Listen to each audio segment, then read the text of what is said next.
Saudara-saudaraku sekalian, Poro Pandito, Romo Mangku, Jero Mangku yang hadir pada malam hari ini, yang sudah di Kejati dan Meraga Suci, juga para ibu-ibu serati dan para panitia yang sudah melaksanakan kegiatan ini dengan sepenuh hati, juga umat sedharma di Sumberjo yang saya cintai, yang menjadi bagian dari keluarga saya, dan untuk sekian kalinya saya hadir meluangkan waktu saya bersama-sama untuk merasakan bagaimana vibrasi aura positif dari yatnya yang dibangun oleh umat sedharma yang ada di Sumberjo ini sangat terasa sekali. Jadi sekali lagi panitia sudah sukses melaksanakan ini. Tepuk tangan buat panitia.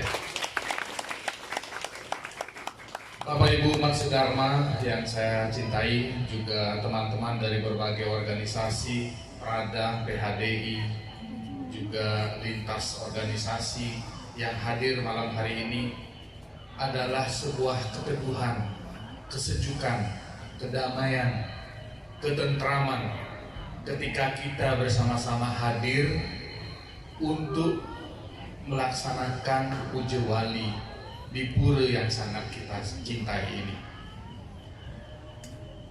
Pada malam hari ini saya ingin menyampaikan apa yang menjadi makna penting dari sebuah yatnya dalam membangun harmoni hidup, harmoni kita dengan keluarga kita, harmoni kita dengan lingkungan kita, harmoni kita dengan alam semesta, harmoni kita dengan Sang Pencipta.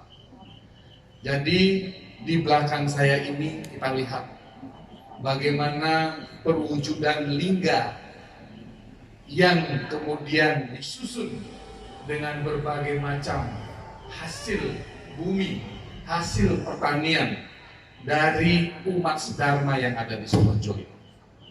Ini adalah wujud bakti kita yang disimbolkan dalam bentuk, kalau orang Jawa pada umumnya bilang sebagai bentuk gunungan, di mana gunung itu memiliki makna kesucian.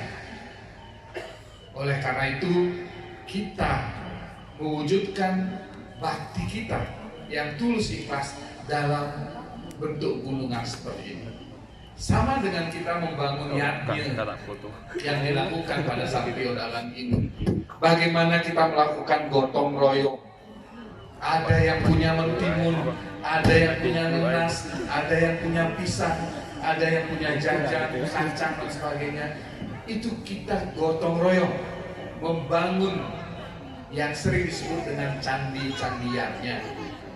Candi inilah yang menjadi tujuan kita untuk kemudian memokuskan pikiran, keheningan kita kepada Yang Maha Kuasa, Sang Murben Dumadi, Sang Akaryo Jagat, Gusti Pangeran, dan lain sebagainya sebutan beliau.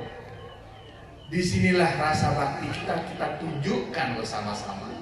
Mungkin tidak ada di antara kita yang satu pun ya kemudian merasa tidak berkontribusi dalam setiap yatnya yang kita bangun. Saya yakin semua berkontribusi. Apakah itu dengan tenaga, apakah itu dengan umil, apakah itu dengan hasil bumi yang kita miliki. Semua itu adalah rasa kita untuk tulus berbakti kepada Yang Pencipta, Brahman yang tunggal. Nah, dalam kesempatan ini saya ingin sedikit menyinggung. Kebetulan Banyuwangi saat ini lagi viral, ya, lagi viral dengan KKN Pelangi di Desa Pelangi. Kita harus mengambil positifnya dari apa yang menjadi riuh, gemuruh, ya, sampai mencapai angka 4 jutaan penonton. Karena ingin tahu Banyuwangi menjadi pusat, bahwa disinilah di Banyuwangi ini sampai merinding saya. Di Banyuwangi lah masih tegaknya pusat-pusat spiritual. Tepuk tangan dong. Ini tugas dan tanggung jawab Bapak Ibu sekalian sebagai warga yang menjaga kaki Gunung Raung sebagai salah satu gunung tersuci di tanah Jawa ini. Kenapa saya katakan ini sisi positifnya kita lihat? Kita di umat Hindu menyadari bahwa dalam diri kita pun perwujudan dewa dan buta itu ada.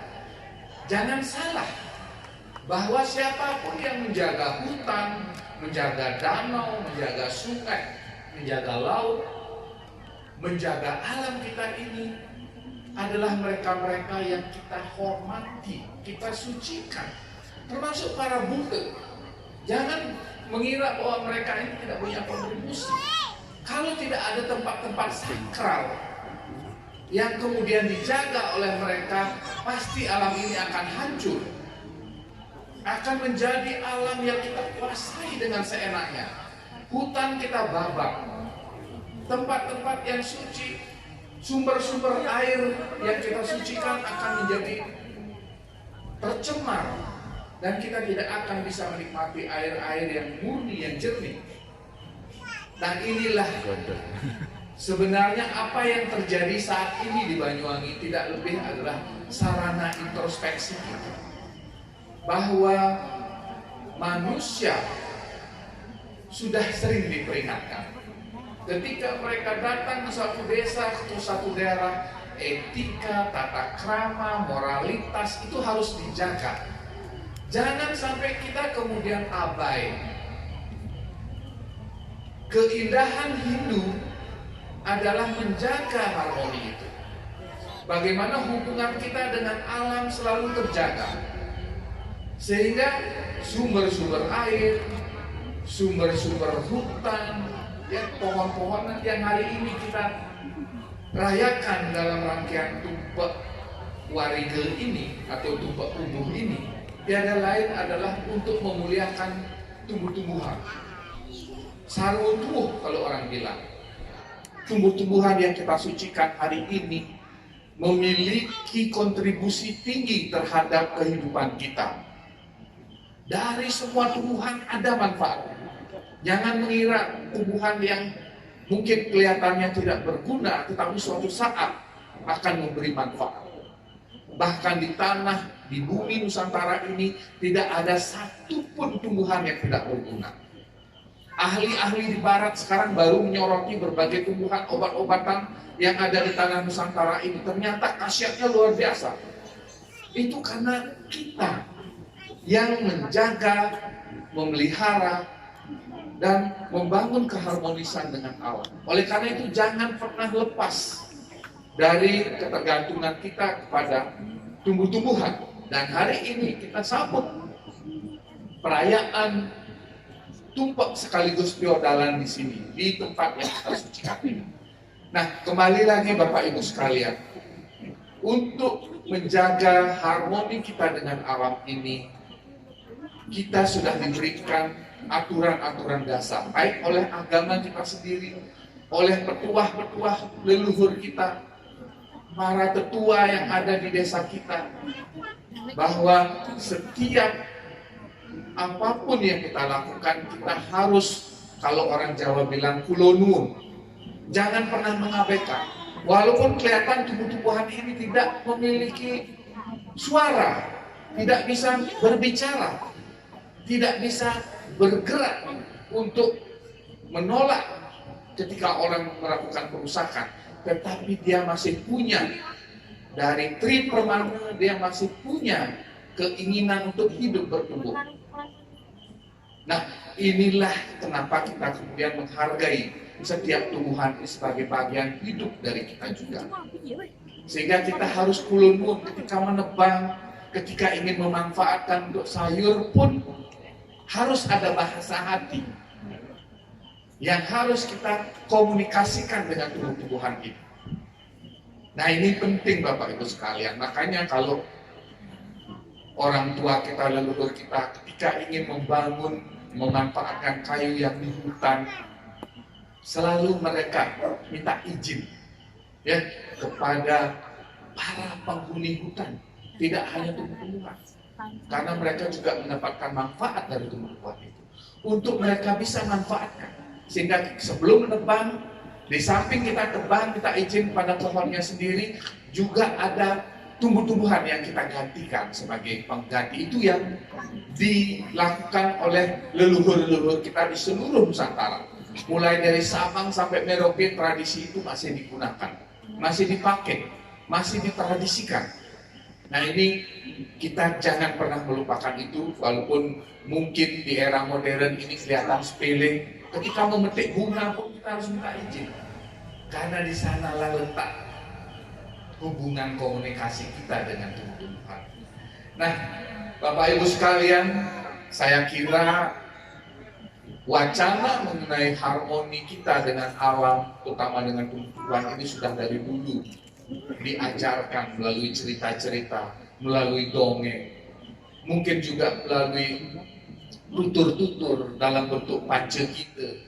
Bagaimana tadi adik-adik kita melantunkan begawan kita dan terselip pesan-pesan. Bagaimana teman-teman kita juga atau adik-adik kita yang melakukan olah seni, seni tari, seni gambel. Jangan pernah lupa bahwa dalam membangun yatnya ini pun harmoni itu kita jaga. Karena kita di Hindu mengenal adanya konsep meyatnya itu dengan penguatan Satyam Siwam Sundaram. Bagaimana kebenaran, tatul, etika, moralitas kita jaga. Beliau-beliau yang sudah meraga suci atau yang sudah disucikan, itu akan melakukan sepenuh hati untuk menjaga agar nilai-nilai itu tetap kita jaga. Serati melakukan tugasnya. Panitia juga begitu. Jangan sampai kemudian dalam kepanitiaan itu ada bahasa-bahasa yang negatif muncul ketika kita membangun candiatnya ini. Candi yang kita wujudkan dalam bentuk persembahan, dalam bentuk yajna, dalam bentuk mantra, dan sebagainya yang terkait dengan yajna. Begitu juga siwam, kesucian, perlu kita benar-benar tegakkan. Ya, baik suci pikiran, suci perkataan, suci perbuatan, sehingga segala aspek kesucian yang ada dalam membangun yatnya ini selalu kita tunjukkan. Tadi ada Rejang Dewa, kemudian ada adik-adik yang melakukan. Nah, itu semua adalah wujud kita untuk menunjukkan rasa suci kita pada yang kita piodalin hari ini.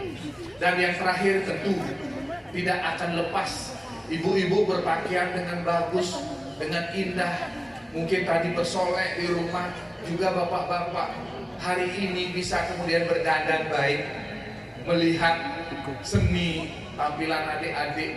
Itu adalah bentuk sundaram, kedamaian hati, bahwa yatnya yang utama itu bukan dari tampilan besarnya yatnya, bukan dari banyaknya orang mengunjungi, bukan dari banyaknya orang yang hadir, tetapi yang utama adalah ketulus ikhlasan didasari atas kejujuran. Kejujuran hati hanya kita yang tahu. Ketika melakukan yatnya suci ini, pastikan bahwa kita tulus dan ikhlas. Tidak ada lagi pamrih. Ketika kemudian membeli sesajen ataupun sajian kemudian untuk kita persembahkan, kita hitung-hitungan. Nanti habis ini berapa saya dapat? Saya bawa sekarang ayam, kakak ayam atau ayam yang sudah dipanggang, besok saya harus dapat rezeki lebih daripada harga ayam. Tidak boleh berpikir begitu. Nah, inilah yang saya maksud tanpa pamrih. ya, sehingga yatnya kita kemudian terwujud dengan sangat sempurna. Itu yang disebut yatnya utamaning utama.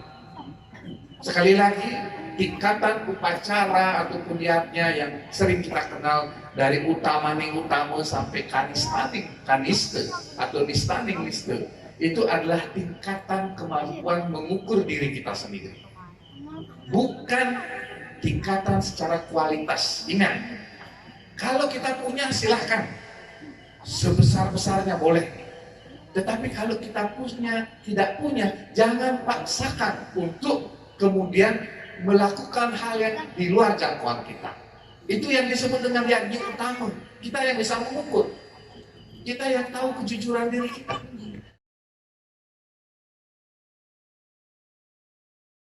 Puskor Indonesia, bangga bangkit bangun, jaya Indonesia.